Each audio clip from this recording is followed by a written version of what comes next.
Try to play, but you're never gonna beat me. Look the other way, what I'm doing ain't easy. Bloody hands stained from the people who deceive me. Muddy hands break through the chains, go free me. Looking for change, looking for pain. Pulling a mob, pushing a train. I'll never stop, stick to a lane. Pick up the pieces and go rearrange.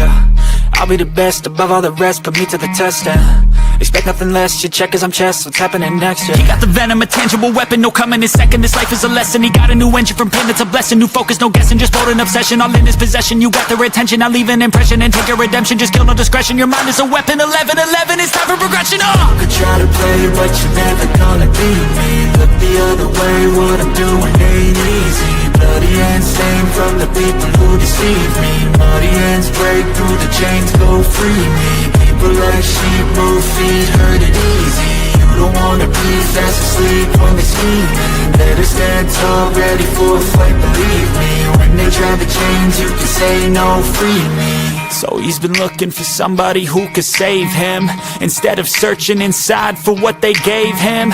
A strong will, strong mind causes mayhem. We could change the world, change times, rearrange them. Staying on pace, running the race. Life is a chase, I don't want a place. I wanna be first, work till it hurts. Dehydrated thirst till I'm in a hearse.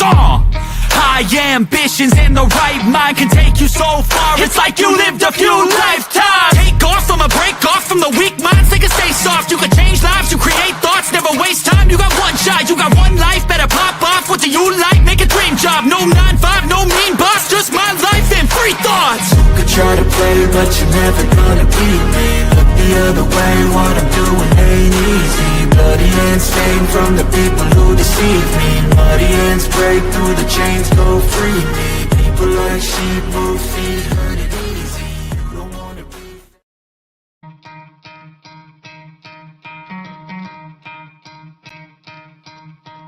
You could try to play, but you're never gonna be. Welcome, Finn fans. Welcome to another episode of the Finn Posse Podcast. I'm your host, Big C, brought to you by Game Changers Media. How's everybody doing today? Today we got a very special guest, a two-time first-team All-Pro, a two-time second-team All-Pro, a seven-time Pro Bowler, NFL 1990s All-Decade Team, the PFWA All-Rookie Team, Miami Dolphins honor roll, and future Hall of Famer Richmond Webb. Welcome to the show. Such an honor to have you on. How are you doing today, sir? Big C, how you doing? I'm good. Appreciate that introduction. To be on the show. How you doing today? I'm doing great. It's such an honor to have you on. Seriously, I grew up watching you. Big fan. I appreciate it. So obviously you keep up with the Miami Dolphins. I catch you on, you have a show with Reason, or you do a show with Reason? Mm-hmm. It's basically a show, but we do it, me and Mr. Ball Game and Reason. I think it's normally like, most of the times it's Wednesday nights. We'll go live for about an hour and discuss different topics. But yeah, you're right. It's mainly about the Dolphins. So yeah, you're right about that. With the team and how it's been the last 3 years, and how things have played out, and with Stephen Ross's end of the year statement about the team and Chris Greer and Mike McDaniel, how do you see the Dolphins currently?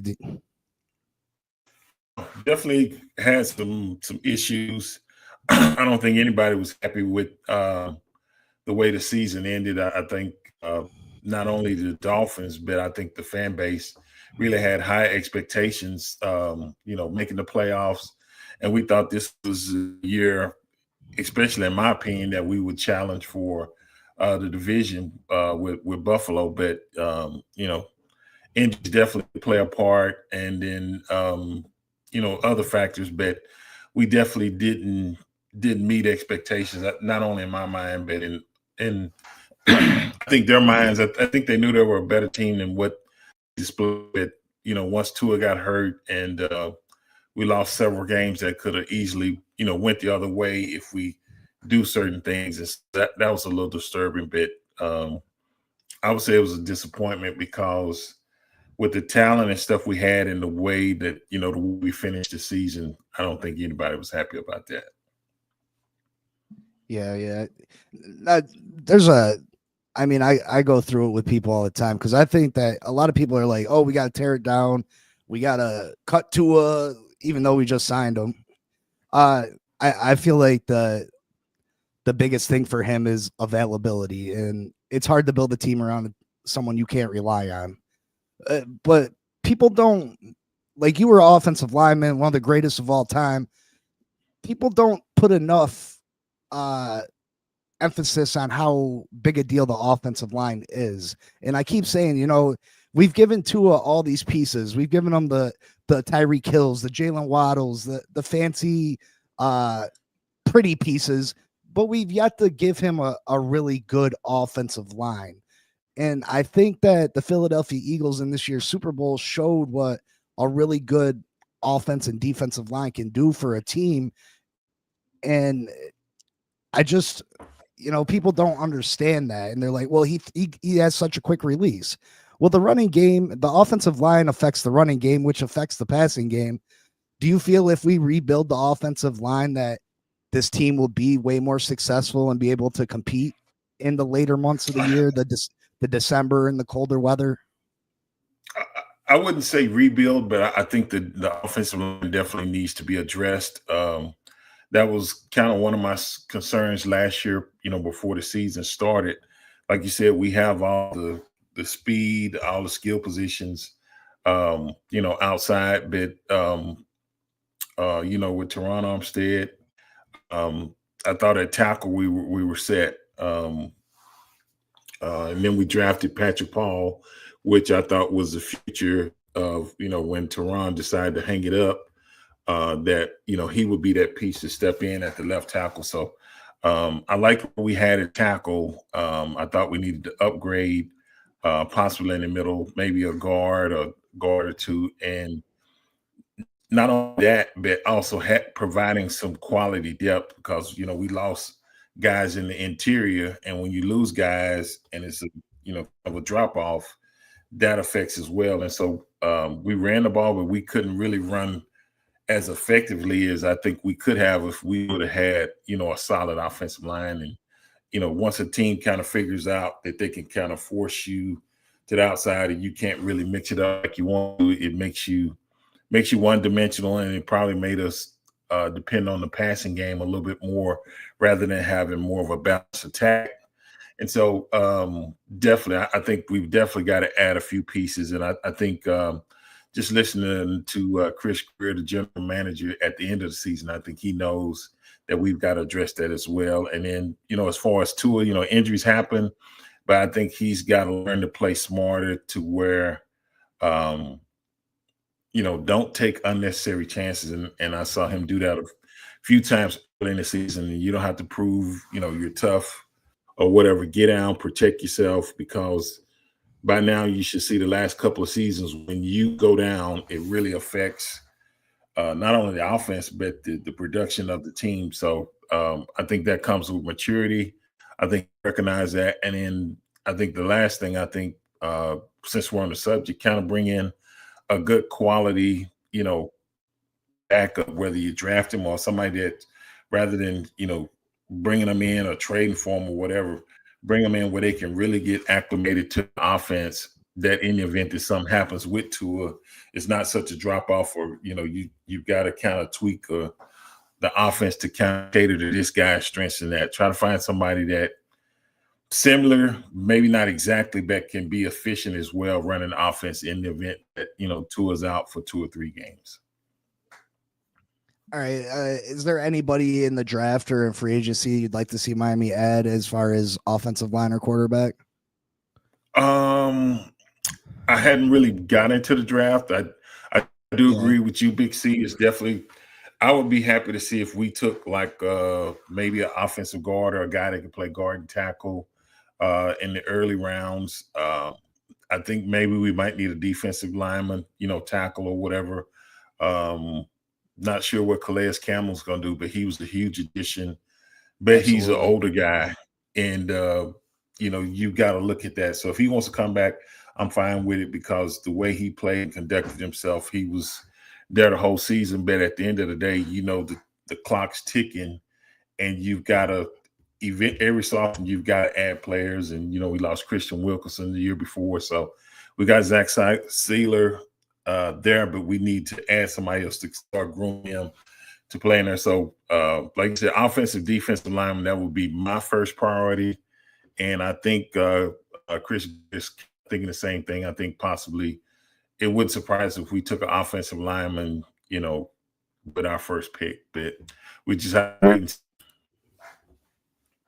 Yeah, I think if we go offensive line with the first pick, we should probably try the trade down a little bit, because it's so deep in the interior lineman. There's such a deep class.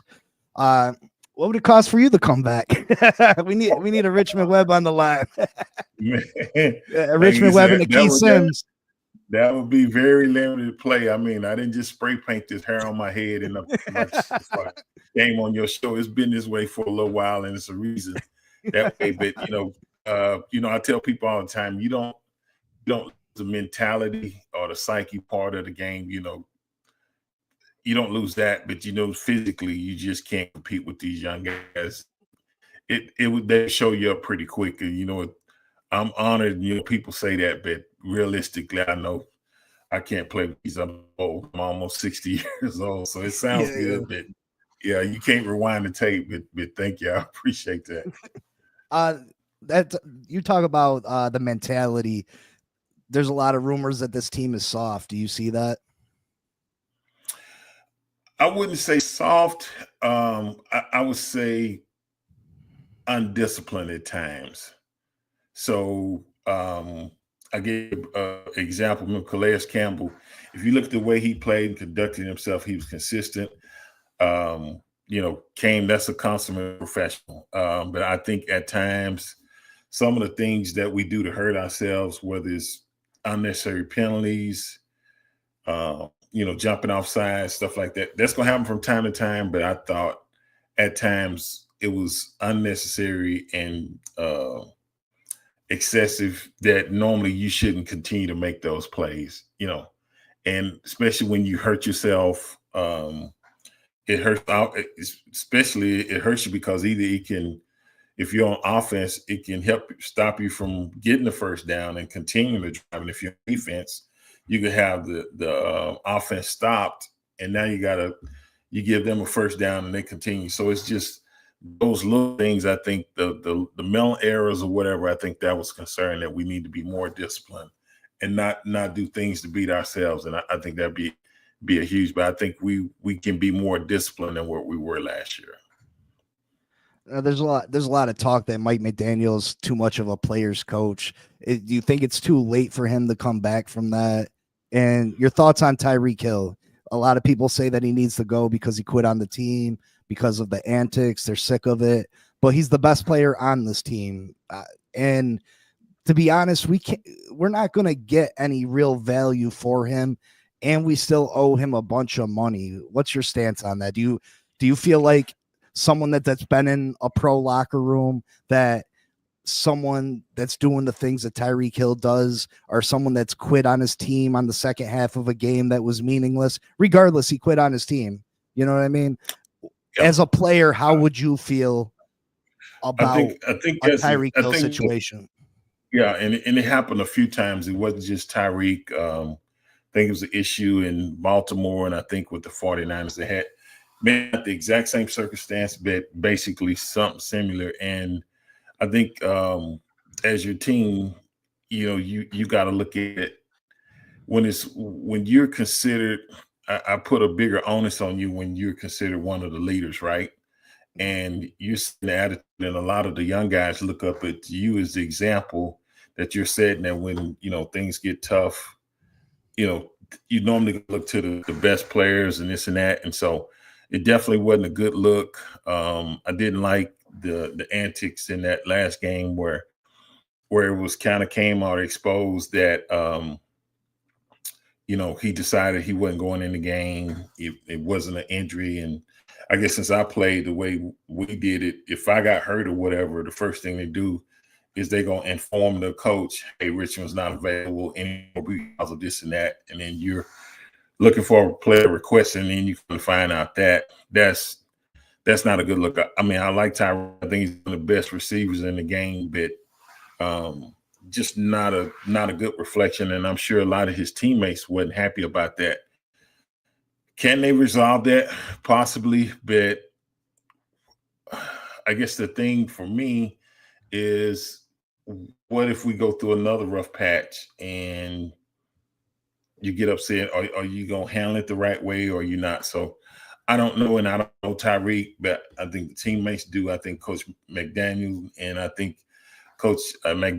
and Chris Greer had a meeting with them, so they know him much better than I do. I just know from basically watching him, and like I say, he's one of the best players, not only the Dolphins but in the league. But if you're not sure he's going to buy in or be there all the way, and you're not going to have any more episodes like this, you possibly keep him. But if you're not sure, it's definitely something, because this is something that can affect not only him but the whole team. So that's my take on it. But I never like when a guy kind of shuts it down on the team and leaves out there, because we go to battle together. We're supposed to hang in there. So that wasn't a good look for me. Yeah, I mean, I feel the same way. Like, I don't respect what he did. I don't think that it was right.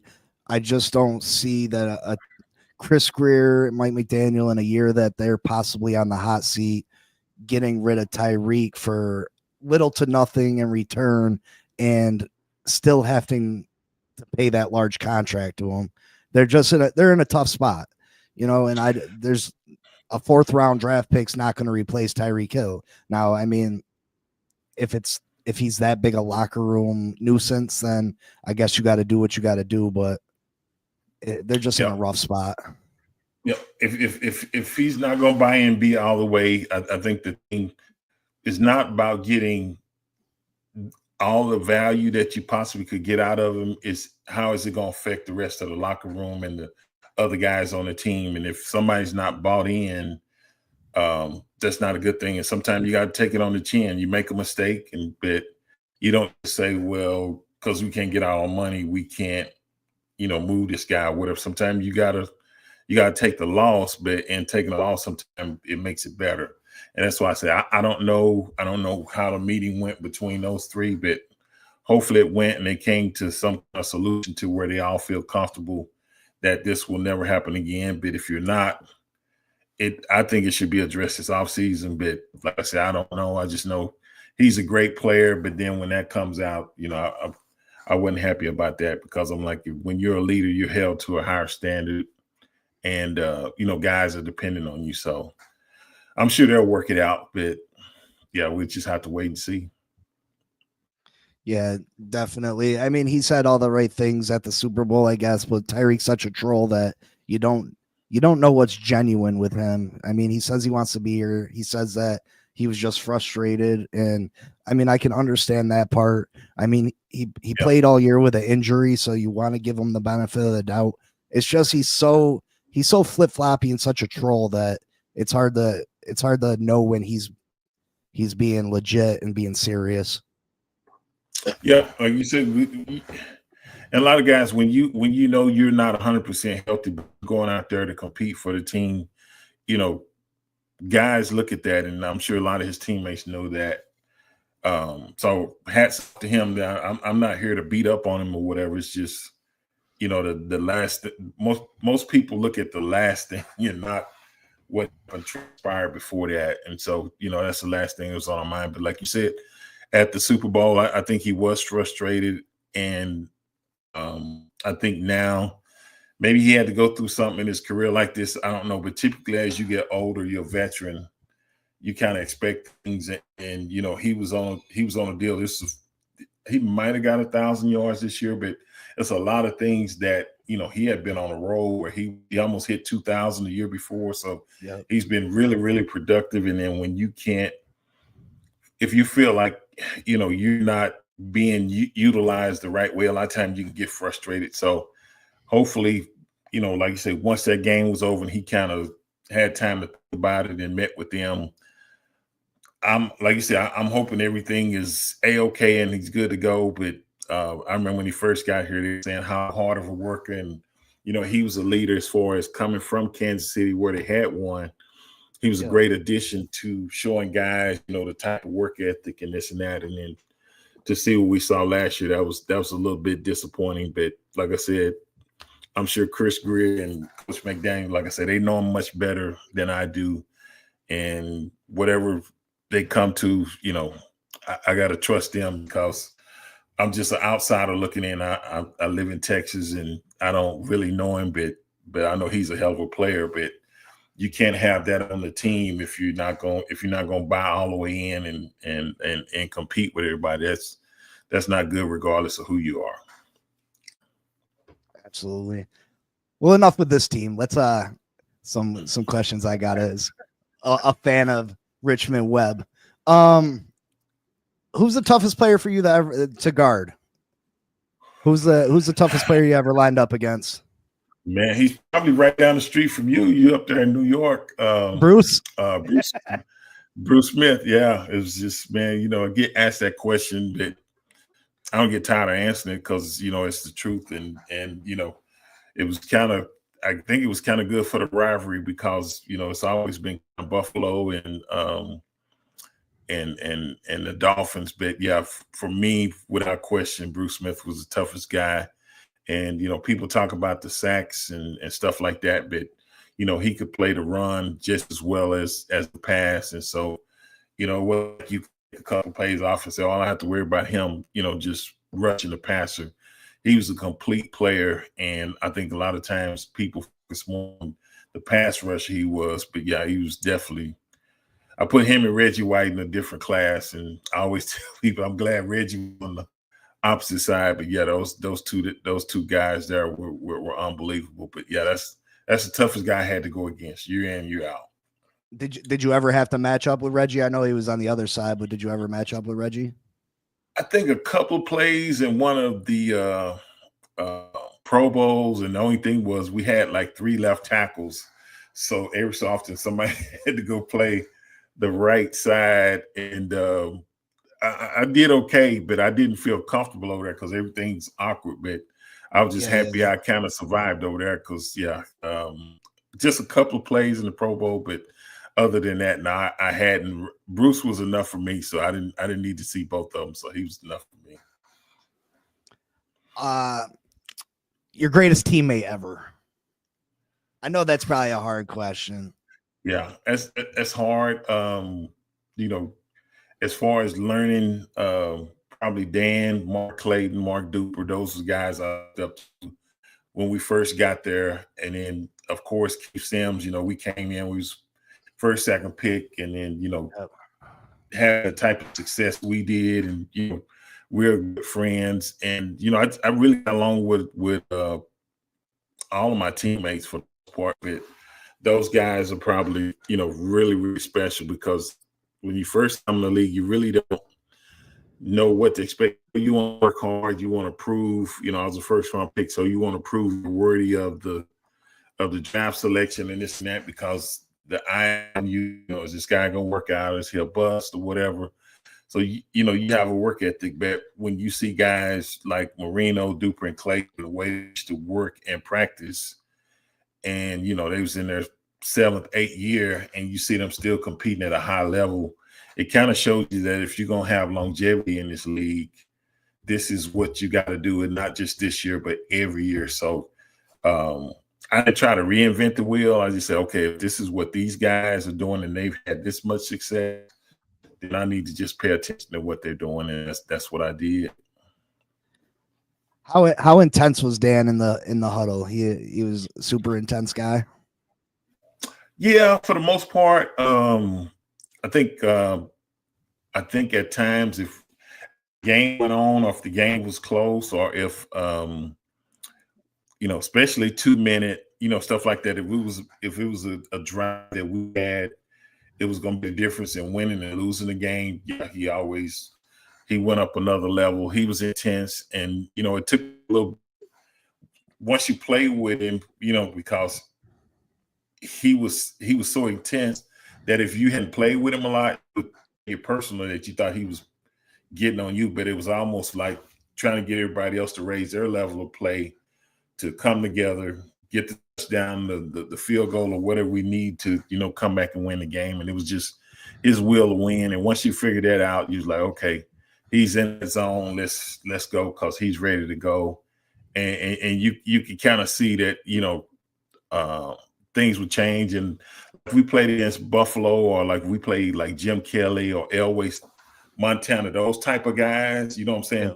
Because you knew it was going to be like Elway versus Marino or he wanted to raise his play like, okay, yeah, you're a bad man, but I'm a bad man too. So let's get it on. And that would be some of the best games, because you got two guys playing at a high level. You might shred my defense, but I'm going to come back and shred your defense apart. So those games are always fun to play in.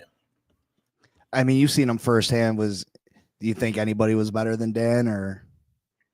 I'm biased. No, that's my quarterback. That's the best ever played the game.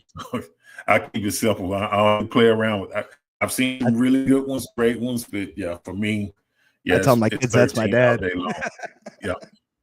Yeah. What was it like going from Don Shula to Jimmy Johnson? What was the differences there? I think both great coaches. For me, I was probably more biased towards Shula, because he drafted me and gave me the opportunity to play in the league, and brought me to Miami. And Jimmy Johnson, tough coach, knew the game well, and he's in the Hall of Fame as well. But I'd probably be a little bit more biased to Shula, because he drafted me. But Jimmy was a good coach, knew the game, learned a lot from him, and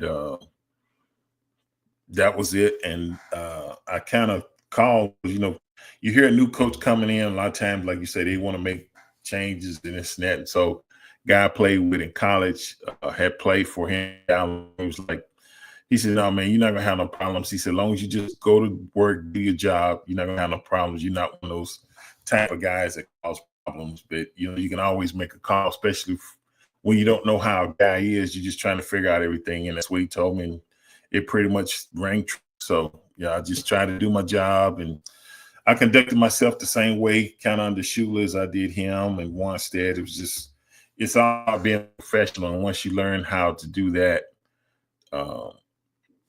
the rest is easy. Now, if they decide to make a decision, that's up to them. But that's what I did, and I think that's why I was in Miami 11 of the 13 years that I played in the NFL. So that was home to me, and I'm glad I was able to play there for that length of time. Have you ever considered coaching? Last question, I'll get you out of here. I appreciate your time.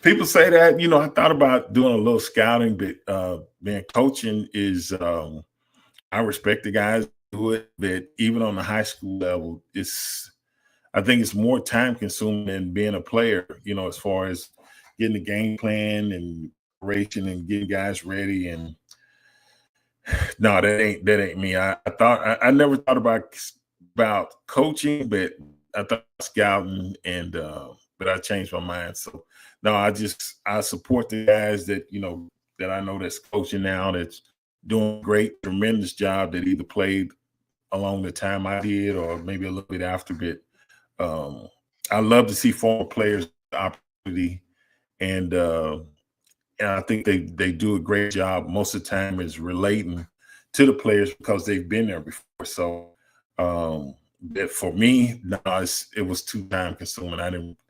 That's a lot, and I didn't want to do that. So no. Do you keep in contact with any of your former teammates?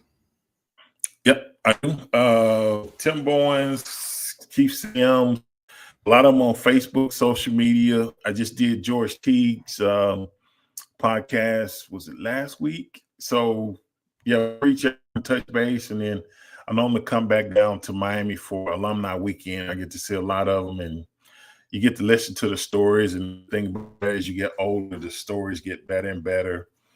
And then, the Dolphins played in Houston this year. So went to the game here in Houston, and Mark Clayton came out and older Dolphins. So we all went out to dinner and had a good time. So anytime I get to fellowship with those guys, it's a blessing. So yeah, I keep in touch with them. Absolutely. Well, Mr. Richmond Webb, thank you so very much. I appreciate your time. It was such an honor. Hopefully they get you in that Hall of Fame here soon. You're one of the all-time greats, and I've looked up to you since I was a little kid, and I can't honestly believe I'm even talking to you right now. But thank you so much. Hey, Big C, man, I appreciate you having me on the show. It was fun. It went really fast, but enjoyed it. And thanks for having me on your show. I enjoyed it, and continued success to you. I love, most of the people that I met that have a podcast or content creators that cover the Dolphins been really true, genuine people that truly love the Dolphins. So I anytime I meet somebody like that, I'm appreciative. So thank you, and you keep putting great content out for the fans. And thanks for having me on your show. Thank you. I need an autograph somehow. We gotta get it. You know what I mean? Yep. We'll set it up. I got you. I appreciate you, brother. Thank you so much, sir. Okay. All right. Bye. Bye-bye. Well, folks, that was Richmond Webb, the all-time great Miami Dolphin left tackle. Man, what a great guy. So eager to help out, so eager to come on the show. I appreciate him. Thank you guys for all showing up and showing your support. I tried to throw some questions that I seen that were asked. I hope you guys enjoyed that. I'll continue to try to get people on. Make a list of people you'd like to see, and I'll reach out to them. I mean, I don't, whether they answer me back or not is, that's I have no control over that, but I'll attempt it. But yeah, I'll see y'all tomorrow, 10 a.m. Make sure you check out the Finn Posse podcast. Make sure you hit that like button. Timothy, I'll reach out to him, but you know that he a big name. Chris Chambers, I'll reach out to him too. Thank you guys, though. I appreciate the love. Make sure you hit that like button. And if you ain't subscribed, subscribe. I'll see y'all tomorrow. Fins up. Peace.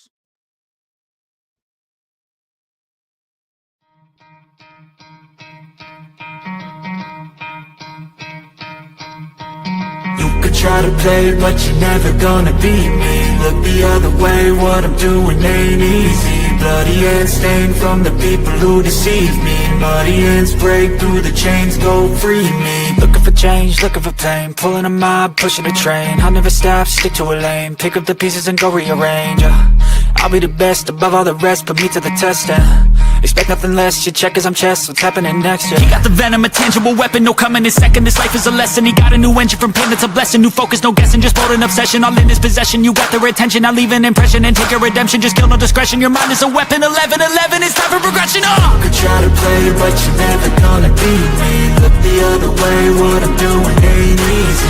Bloody hands stained from the people who deceive me. Muddy hands break through the chains, go free me. People like sheep move feet, hurt it easy. You don't wanna be fast asleep when they see me. Better stand tall, ready for a fight, believe me. When they try to change, you can say no, free me. So he's been looking for somebody who could save him, instead of searching inside for what they gave him. A strong will, strong mind causes mayhem. We could change the world, change times, rearrange them. Staying on pace, running the race. Life is a chase, I don't want a place, I wanna be first. Work till it hurts, dehydrated thirst till I'm in a hearse. High ambitions and the right mind can take you so far. It's like you lived a few lifetimes. Take off from a break off from the weak minds. They can stay soft, you can change lives, you create thoughts, never waste time. You got one shot, you got one life, better pop off. What do you like? Make a dream job. No 9-5, no mean boss, just my life and free thoughts. You could try to play, but you're never gonna beat me.